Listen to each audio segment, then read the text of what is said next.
Colin Boyle, plenty of talking points from the opening weekend of the National Football League. Wherever it is you're at in the country, we'd love to hear from you. If you have any thoughts on how your team went or the biggest takeaways for your county after the opening weekend, send them in to us. Kevin Kilbane is going to talk to us about the appointment of Sean Dyche in the last few hours as new Everton manager.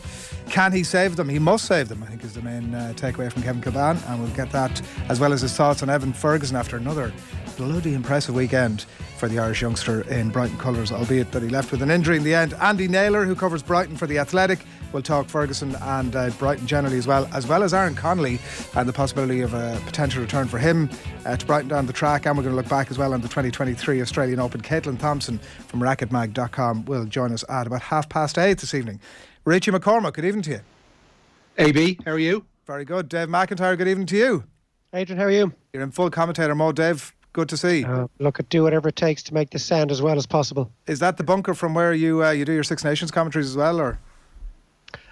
Absolutely not. No. It's my bunker for Six Nations will look an awful lot better than this, particularly this weekend. I'm privileged enough to be in Cardiff this Saturday for Virgin Media Television. We have the game live from the Principality Stadium. I cannot wait. Every Six Nations stadium has its own special sense to it whenever you're there, but for some reason for me Cardiff has always stood above the rest. It's incredible whether you're going as a fan or whether you're working. The tightness of the city and the ground, and as Gordon Darcy was saying earlier on, the hotels, everything is like stacked on top of each other in a way that none of the other cities really are. Yeah, well, when you walk out of the Principality, you're literally in the city centre. It's like as if Croke Park was right there between Grafton Street and O'Connell Street, although Croke Park's obviously pretty central. And then just the nature of the stadium, the way it was built, it was one of the great new stadia when it was built for the 99 World Cup. The steepness of the stands, obviously sometimes when the roof is closed, the atmosphere is enclosed within, and you always feel like the stadium is sweating in the atmosphere. And the Welsh probably sing better than any other rugby following nation when the choirs get going beforehand, and they tend to sing their anthem and Bread of Heaven during the game as well, and there's nothing like it. The thing that I always appreciated most was because you'd be working, if you were there at games, obviously you'd be doing a few interviews afterwards, it'd be all hours by the time you get out, depending on what time kickoff was at. It was really handy to go for a pint afterwards. That was it was always a very important part of any agenda. And maybe sometimes more than one. Yes. But look, I'm excited, Dave and Richie. I'm very excited because the Six Nations is back.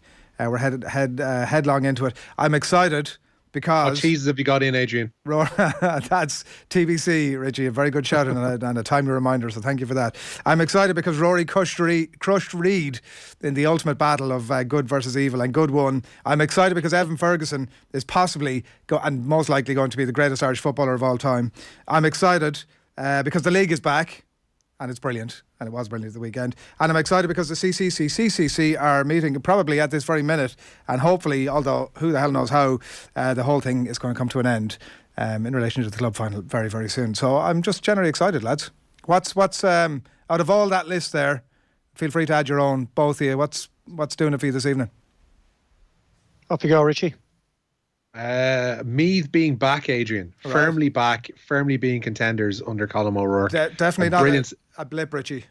No, definitely 100% not a blip. I think they showed that during the Upper Cup that the foundations are there for a decent season under Rourke. And I think yesterday going down to, well, let's be honest, it's not an easy place to go to, Páirc Uí Chaoimh. I'm playing a Cork team that have been in the last couple of years on an upward trajectory.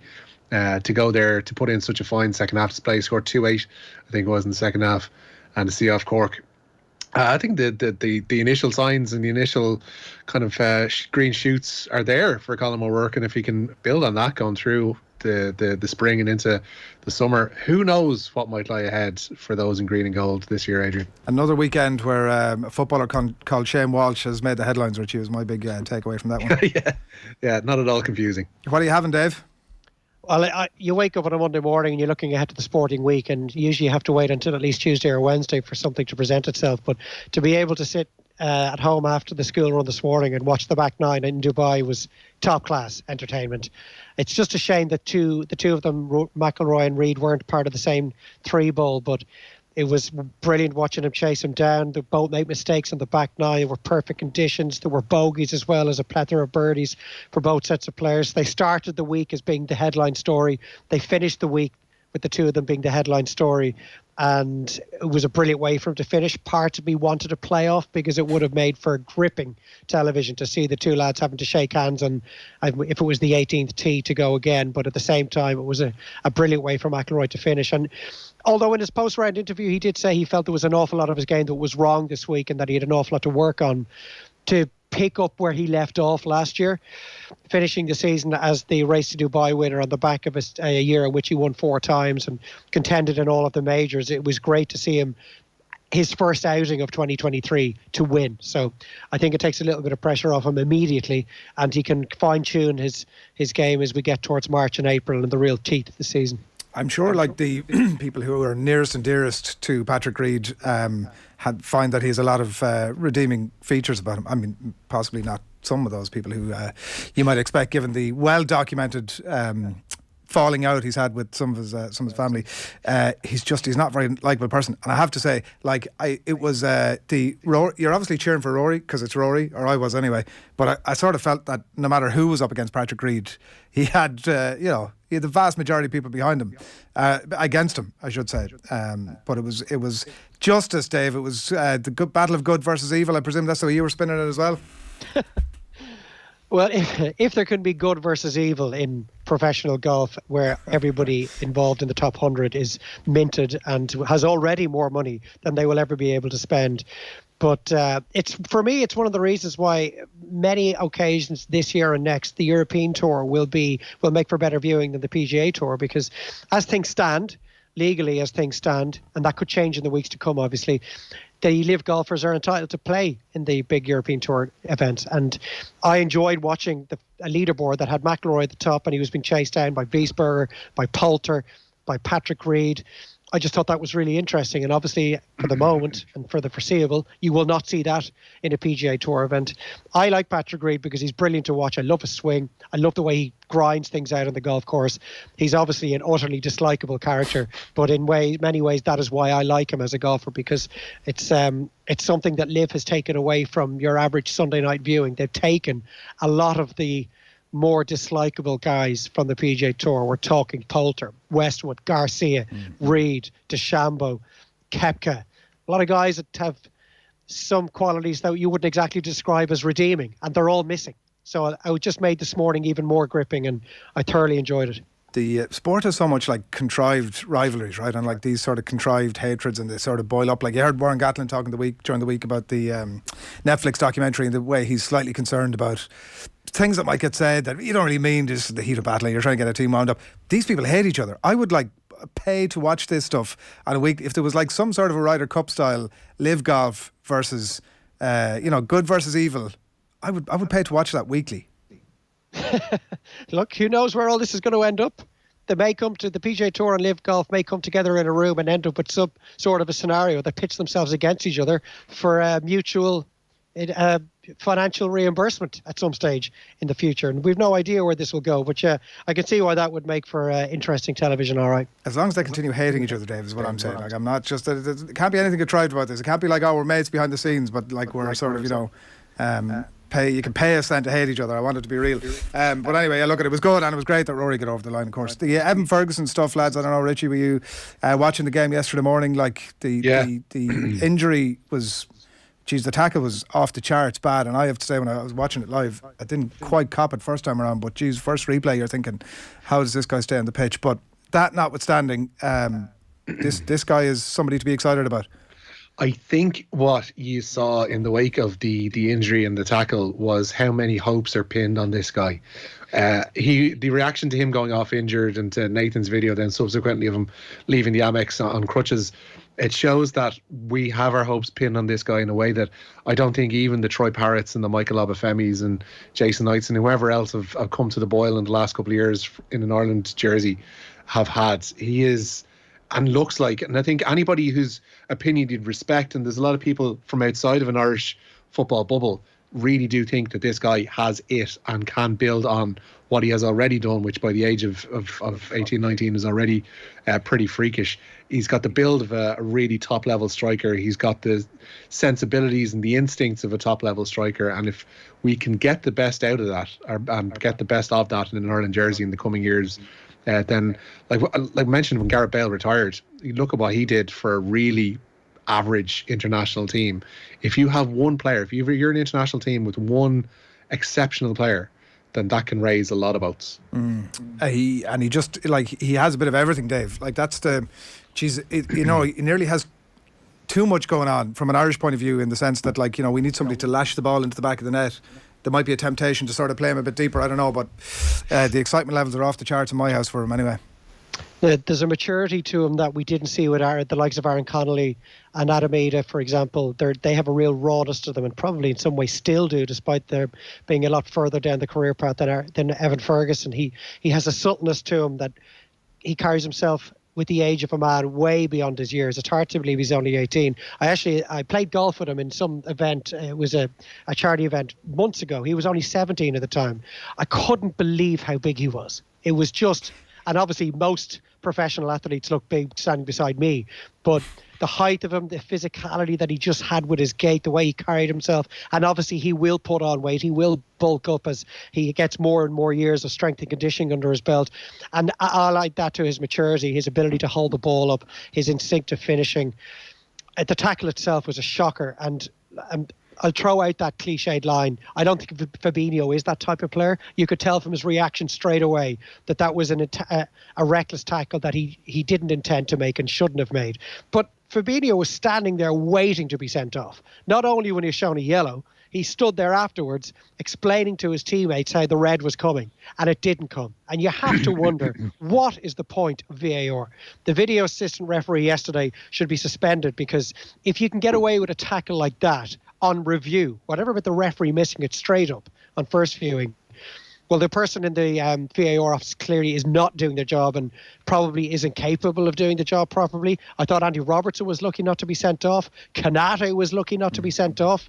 Liverpool were a bit of a rabble in that second half, and on a worse day for them could have finished the game with 8 men. But I'm hoping that the tackle and the fallout consequences of it are far less serious than it initially looked. Yeah, there's no degree of sort of update really as to where he's at on it, and you probably assume at this point who knows, the Latvia game is upcoming, and the more important France game a few days after that. We shall see what happens on that front. You played golf with him? Is he actually only 6 foot? Only 6 foot, I say. I got the impression he was taller than that. Now, I didn't actually ask him I didn't ask him for his And you're no measurement, David, you say yourself. Well, no, you couldn't really decide how tall somebody was standing beside me. Because he just looks like such a presence when he's, even backing into those Liverpool defenders yesterday, and against other players, like big units. He's he's really got the physical thing going on. He does. We need to speak to someone that knows an awful lot more about his game than you or I. But I don't know how quick he is. Does he have that yard of pace that's required to really get you into the top echelon of strikers in Europe? Is he short of that? I don't know that yet. But he's clearly a good finisher. The assist that he put in for the second goal against Liverpool in the Premier League 3 weeks ago shows that he can be a creator as well, works incredibly hard. And the manner in which he's improved so much over the last 6 months would have you believe that he is he's going to mature quickly, and that his learning curve isn't maybe as steep as it might be for other strikers of his age. A few texts coming into us. Rory versus Reid was the business. Why is there not more Monday morning sport? Wonders Tig and Dundrum. I suspect productivity levels, if I was to go by this morning at 10 o'clock, productivity levels might be low, Tig. Michael in Arklow says, stop, Rory wins in a weak field while the real action was in America. Lads, enough, golf is muck. That's okay. Don't know what to do with that. And Roy says on Evan Ferguson here, his stature and all-around game invite comparisons to Benzema. Is Evan better than the real thing? Yeah. They do apologise, to be fair. And then Anthony Mayo wonders, for you, Richie, a Cork team on an upward trajectory, really. Have you been watching them in the last few years? I mean, James O'Donoghue would agree with you, Richie. Yeah, and we've all been watching Mayo as well, to be fair. So you can probably make our own clips of trajectories if you wanted. Side swipe there. Right, the Newsround brought to you by Gillette Labs for an effortless finish to your day. It's 7:15 this evening, or just about gone, 7:15. Good news from Australia, Richie, where you're going to kick things off for us. This one just broke in the last few minutes. The Republic of Ireland's opening game at the Women's World Cup has been moved due to ticket demand. Their Group B encounter with co-hosts Australia on July 20th was due to be held at the 42,000 capacity Allianz Stadium in Sydney. They're going across town though. The game has been moved to the 83,000 capacity Stadium Australia, which of course hosted the 2000 Olympic Games. Yeah, that's great news. The demand is there. People want to get to it. I mean, there's a massive Irish community obviously over there on top of the people that will travel. But, I mean, they had obviously set their stall out and made their peace with the fact that it was going to be the 42,000 and that'd be enough. You'd hope that it doesn't end up in an 82,000 with like 50,000 or 60,000 at it because, you know, at that point, obviously, it'll look a bit half empty. But you assume they're taking a pretty good gamble on it, Dave? Yeah, well, isn't it good they're in a position where they've underestimated the ticket demand for a game such as this, and they are now in a position where they need to look elsewhere for a suitable home for these sorts of games, as opposed to going the other way and thinking the women's game was somewhere that it wasn't. And we are looking at half-empty stadia. It's a great indicator this far out from the World Cup as well that it could be an unbelievable tournament to watch. And it doesn't really matter whether it's the men's game, the women's game, whether it's an under-20 World Cup, whatever level it is. If you've got packed stands, it just gives the viewer a feel that this is a huge occasion. And the protagonists, in this case, the women's teams in the World Cup this year, it just brings more out of them as well. We saw it at the European Championships as well, particularly when England were playing at home, that a full stadium just tends to bring everybody up, not just the players themselves, but everybody off the field as well. There's an awful lot more, few weeks and months to run for the hype machine to gain momentum. By the time this kicks off, it really should be something special to look forward to. Yeah, by the time Chelsea's Katie McCabe leads Ireland out, Richie, that what we're thinking here? Yeah, it looks like it. Yeah, we'll see what happens with that over the next while as well. Right, Everton have a new man. Yeah, Sean Dyche confirmed today as Everton's new manager. Indeed, there's already pictures emerging of him taking training and wearing the life out of his players. The former Burnley boss replaces Frank Lampard, who was sacked last week with the club second from bottom in the Premier League table. Dyche has signed a 2.5-year contract at Goodison Park and wants to see hard work from his players. Firstly, anyone can take the wheel of a ship in calm waters. It's not calm waters at the minute. But you have to earn the right. So that's my job, to start by earning the right for me as a manager and for my team. You know, it's not a given. We've got to make sure that people are getting something. What I would say is we want to put out a team that works, a team that can fight, a team that can wear the badge with pride beyond just tactical and technical. Of course, they're massive parts of the game. But that feel of a club. You know, I've always thought, I've got to learn this, but I've always felt and thought that, you know, the feel of the fans here, I don't mind the ball being put at risk, they don't mind you playing forward, but they want people who are going to work, who are going to run. So I've got to put that in. And it's not that it's not there, by the way. I'm not questioning any manager that's ever been here. I've got to imprint my feeling and my style on it. And that's part of what I do. And hopefully, with a bit of hard work from my staff, with a bit of hard work from the players, we can reignite that passion of the fans, because it's still there. You've seen it. You know, me, the team, the fans need a chance to definitely find that alignment. That's going to be a really important thing. But it starts with us as a team, starts with me as a manager, to allow that to happen and to give the fans through, and they can start re-gripping hold of the club through the team. And that's what I want. That's what I'm going to be working to. And then we can add in the technical, the tactical, and hopefully some good play as well, and give the fans that side of it. But it starts with hard graft, literally the hard yards, and that's how we've got to start. And he leads some players, Richie. Yeah, one of them looks like it could be Conor Gallagher. Everton linked with the Chelsea midfielder today in a package which could be worth €51 million. It seems Gallagher wants to stay at Chelsea, but other factors might get in the way there. Everton also linked today with Rennes winger Kalmadine Sulemana. PSV Eindhoven and Newcastle among the other clubs linked with him. I was putting it to Kevin Kilbane earlier, Dave, that it was a good deal for Everton in the sense that Dyche signed a 2.5-year contract, so that if they do go down, that at least there's somebody there with a bit of nous to bring them back up. And he was like, no. They cannot afford to go down. They've got to stay up. Yeah, it's not like Burnley were when they went down with Dyche. They maintained the playing pool. They were able to pay the players a similar level of money because they'd never actually overextended themselves in the first place, and they were able to come straight back up. From an Everton point of view, I'd agree with Kevin that they got down there in big trouble because they will not be able to hold on to anyone in that squad. And they're a club financially that are struggling already. So, look, the short list was incredibly short for this role, but he was the standout character for this position at the very start. I thought them going after Bielsa was a crazy scenario. They're lucky that he wasn't overly keen on doing it the way that Everton wanted him to do it, because Dyche is just the sort of guy that they need to come in and shore things up at the back. It's the first thing they have to do. And it's not like he's taking over a club in absolute crisis, because they're only a couple of points from safety. They're only 6 points off 13th, for example. A win or two, albeit it'll be tough this weekend against Arsenal. You can shoot up that Premier League table really quickly. So the fact that the World Cup was on means, despite that we're at the end of January, that we're only halfway through the season. Normally there'd be 3 or 4 extra Premier League games played at this stage of the campaign. So it wouldn't surprise me at all if he turns this around pretty quickly, because I think the Everton squad is actually far better than it's shown. They're certainly not playing to the sum of their parts in recent months. He's just the man they need, and I think he's going to turn it around. If that means just keeping them up, I think he'll do that this season. Was it last April Burnley were 2-1 down at half time against Everton, and he walks into the dressing room and he said, "Listen lads, this year I don't know how to win a game." And now he's got to tiptoe back into that dressing room and go, "Listen lads, about that, it's just game talk." Well, they've proven him right in the meantime, haven't they? That's the spirit, Dave. That's what he'll need to. I was right about that. That's his first speech. Golf, Richie, recap for anybody who wasn't glued to their TV this morning. Yeah, Rory McIlroy says he actually had to block out Patrick Reed's challenge as he claimed the Dubai Desert Classic this morning. Back-to-back birdies in his final 2 holes saw McIlroy win by a single stroke in the desert. The County Down golfer says the Reed factor gave him added incentive, but he had to put his personal feelings to one side. You know, I think mentally today was probably one of the toughest rounds I've ever had to play, because it would be really easy to let your emotions get in the way. And I just had to really concentrate on focusing on myself, forget who was up there on the leaderboard. And I did that really, really well. You know, I feel like I showed a lot of mental strength out there today, and again, something to really build on for the rest of the year.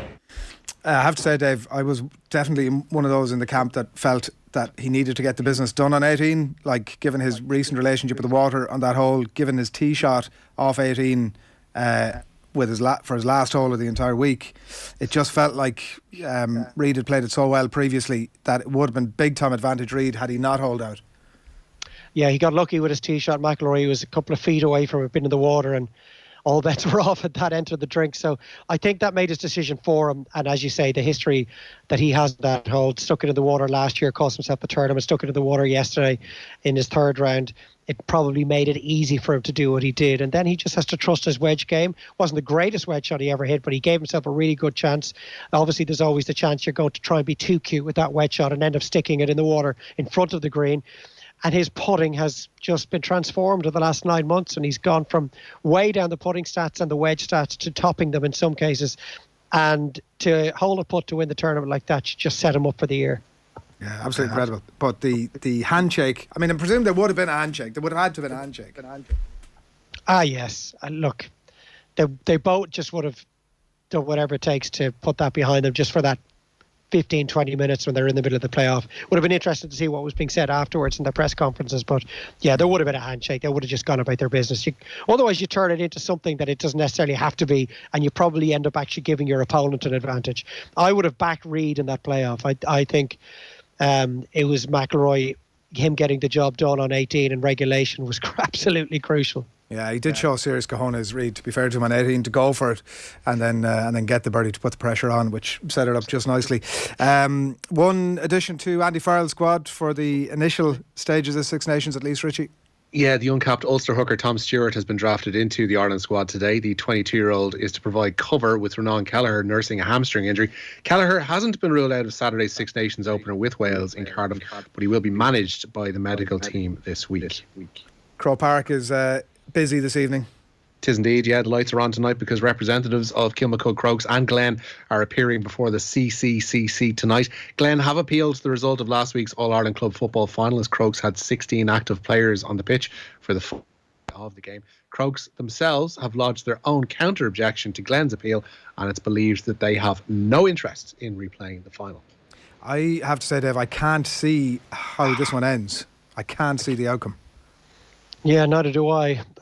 Then, look, part of me feels that a replay is the fairest outcome.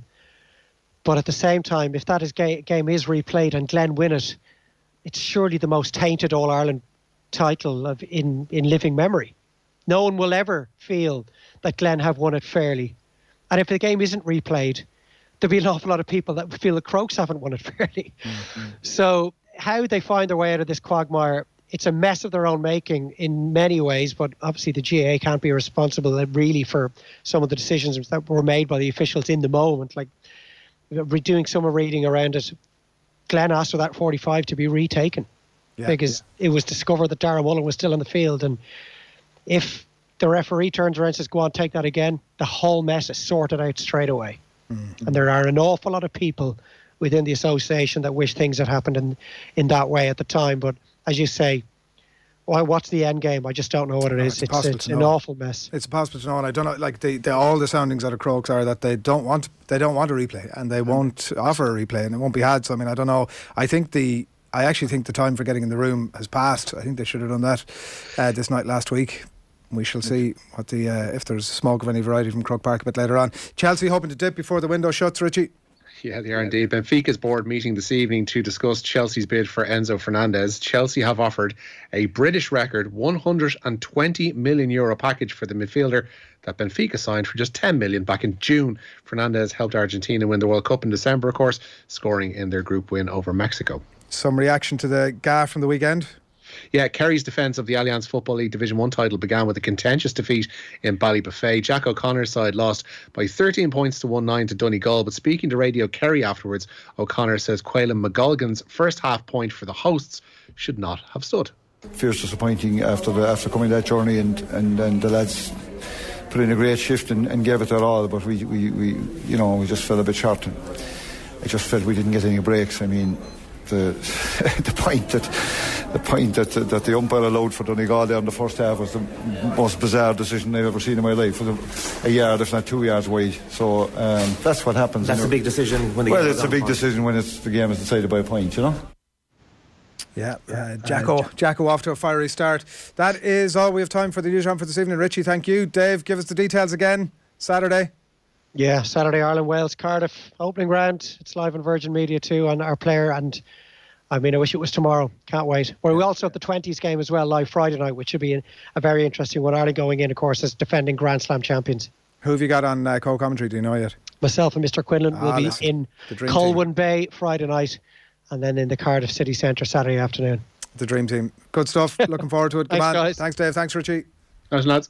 Thanks a lot. That is where we leave the newsroom. We're going to get into the GA in just a bit more detail in just a moment. Before all of that, the cash machine. Your chance to win big. News Talk's cash machine.